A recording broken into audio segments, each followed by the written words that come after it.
What's up guys, welcome to defence crack. 29 तारीख की रात को लगभग 11 बजे 500 से ज़्यादा चाइनीज सोल्जर्स ने इंडियन टेरिटरी में घुसने की कोशिश की, जिन्हें इंडियन सोल्जर्स ने मार भगाया था।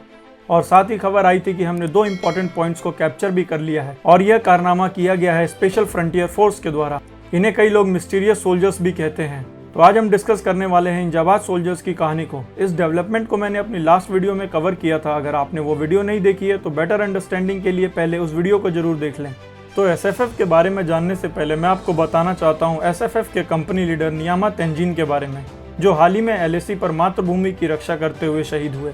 जब हम अपने सपनों की दुनिया में सो रहे थे तब कोई अपनी जान पर खेलकर इस मिट्टी का कर्ज अदा कर रहा था। वह कैसा मंजर होगा आप सोच कर देखिए, जब किसी के कंधों पर उनका पार्थिव शरीर उनके घर की दहलीज पर पहुंचा होगा। उनकी आंखें नम होंगी, मन में हजारों सवाल होंगे। उनका दर्द सिर्फ वही समझ सकते हैं। हम उन्हें श्रद्धांजलि अर्पित करते हैं। We salute the supreme sacrifice of Nyima Tenzin. आओ झुककर सलाम करें उन्हें, जिनके हिस्से में ये मुकाम आता है। किस कदर खुशनसीब हैं वो लोग, खून जिनका वतन के काम आता है। तो मेरा आप सबसे अनुरोध है कि उनका नाम हमेशा अपने जहन में याद रखें।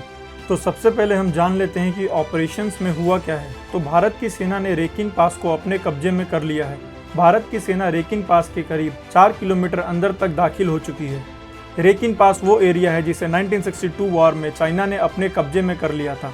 सैटेलाइट इमेजेस से पता चला कि चाइना ब्लैक टॉप माउंटेन पर कब्जा करना चाहता है और हैवी डिप्लॉयमेंट कर रहा है। उससे पहले इंडिया ने इस पे कब्जा कर लिया। फिलहाल भारत की स्पेशल फ्रंटियर फोर्स ने ब्लैक टॉप पर कब्जा किया हुआ है। पैंगोंग के साउदर्न एरिया में चाइना ने अपने बहुत सारे कैंप बना रखे हैं। इसी वजह से इन माउंटेन्स की इंपॉर्टेंस बढ़ जाती है। इस न्यूज़ को फॉरेन मीडिया ने भी कवर किया। ब्रिटिश अखबार द टेलीग्राफ के मुताबिक भारतीय जवानों की पीएलए जवानों के साथ झड़प हुई। भारतीय सीमा पर कब्जे की कोशिश में लगे पीएलए के जवानों के साथ टकराव में न सिर्फ चीनी सैनिकों को मुंह की खानी पड़ी, बल्कि भारत ने चीन की एक मिलिट्री पोस्ट पर भी कब्जा कर लिया। टेलीग्राफ ने सूत्रों के हवाले से बताया कि भारत ने चुशुल में 30 अगस्त को 3 घंटे तक हैंड टू हैंड कॉम्बैट में चीनी सैनिकों को धूल चटाई और उन्हें वहां से मार भगाया। अब आप सोच रहे होंगे कि कैप्चर किए गए इन हाइट्स का क्या इंपॉर्टेंस है। सेना सूत्रों के मुताबिक चीन की योजना इन हाइट्स पर कब्जा करने की थी। अगर चाइना इन माउंटेन्स पर अपना कब्जा कर लेता तो उसे बहुत फायदा मिल सकता था। कई रक्षा और सुरक्षा संस्थानों की तरफ से बार बार ये मांग की जा रही थी कि सेना को उन हाइट्स और रास्तों को फिर से हथियाना होगा जो उसके लिए अहमियत रखते हैं। इन जगहों को अपने कंट्रोल में लेकर भारत चीन की आक्रामकता का पूरा जवाब दे सकता है। चीन जुलाई महीने से ही एलएसी पर मिलिट्री ढांचे को मजबूत करने में लगा है। उसने कई टेम्परेरी बेस और कैंप्स भी बना लिए हैं। बट इन हाइट्स पे कब्जा करने के बाद इंडिया एक स्ट्रांग पोजीशन पे आ चुका है।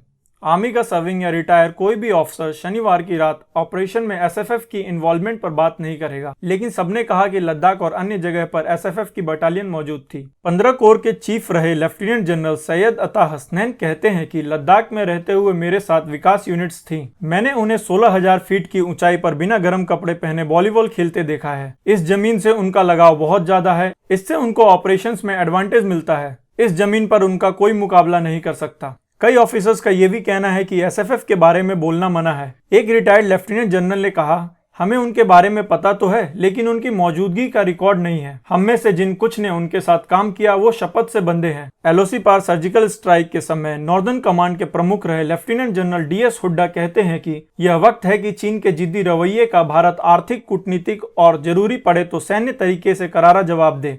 उन्होंने कहा कि सेना किसी भी चैलेंज से निपटने के लिए तैयार है। 1962 की वार खत्म होते होते एसएफएफ का गठन कर दिया गया था। इसमें भारत में रहने वाले तिब्बती शरणार्थियों को शामिल किया जाता है। उन्हें शुरू में intelligence bureau, research and analysis wing और अमेरिका की CIA ने ट्रेनिंग दी थी। कई दशकों तक एसएफएफ को चीन की न्यूक्लियर मिसाइलें तैनात करने की योजना पर नजर रखने को कहा गया था। इसका हेडक्वार्टर चक्राता उत्तराखंड में है। एसएफएफ में कम से कम 5 बटालियन है, जिनमें माउंटेन वॉरफेयर में ट्रेंड 5,000 कमांडोज हैं, जो एलिट पैराट्रूपर्स हैं। एसएफएफ को एस्टेब्लिशमेंट 22 भी कहा जाता है। पास में ये force Bangladesh liberation war, operation blue star, operation cactus, operation Pawan, Kargil war, operation Rakshak और भी बहुत सारे ऑपरेशंस को अंजाम दे चुकी है। चाइना की घुसपैठ को रोकने के लिए इन सोल्जर्स की डिप्लॉयमेंट की गई थी। इन सोल्जर्स ने अपने ऑपरेशन को इतनी सफाई से अंजाम दिया कि चाइना की सैटेलाइट्स और सर्वेलेंस इनकी मूवमेंट को ट्रैक नहीं कर पाई। आप इस इमेज में वो एरियाज देख सकते हैं जहां पे इंडिया का कंट्रोल है। रेड एरो के पास जो एरिया है वो है ब्लैक टॉप और बॉटम में जो एरिया है वो है रेकिन माउंटेन पास। आप इमेज में स्पंगुर लेक देख सकते हैं जहां पे चाइना ने अपने कैंप्स बना रखे हैं। इस वजह से रेकिन की इंपॉर्टेंस काफी बढ़ जाती है। रेकिन माउंटेन पे इंडिया के कंट्रोल का मतलब है कि हम डायरेक्टली चाइना के कैंप्स को काउंटर कर सकते हैं। इस डेवलपमेंट के बाद चाइना ने उस पोजीशन पे अपने टैंक्स को डिप्लॉय कर दिया है और भारत की तरफ से भी T-90 भीष्म टैंक की डिप्लॉयमेंट की गई है। एक तरफ चाइना के टैंक्स है जो बहुत लाइट वेट है, but T-90 Bhishma heavy duty tank है जिन्हें डैमेज कर पाना आसान नहीं है। तो इस समय हमारे पास एक बहुत ही अच्छा मौका है खोए हुए अक्षाई चीन के एरिया को अपने कब्जे में करने का, बिकॉज इस समय हमारे पास अच्छा डिप्लोमेटिक सपोर्ट भी है। चाइना के डिप्लॉयमेंट के जस्ट बाद ही अमेरिका ने इंडिया को एक नेटो लाइक अलायंस बनाने का ऑफर दिया है, जिसमें कि बेसिकली यूएस, इंडिया, जापान और ऑस्ट्रेलिया होंगे। यह एक नया अलायंस होगा जो चाइना को काउंटर करने के लिए बनाया जा सकता है। तो ये एक अच्छा चांस है उस जमीन को वापस लेने का जो हमारी थी और 1962 वॉर के बाद चाइना ने ऑक्यूपाई कर ली थी। तो आगे इस टॉपिक पे जो भी डेवलपमेंट होगी I will definitely inform you. So guys, if you like the video please subscribe the channel and press the bell icon to get defence related updates. Thanks for watching the video. Jai Hind.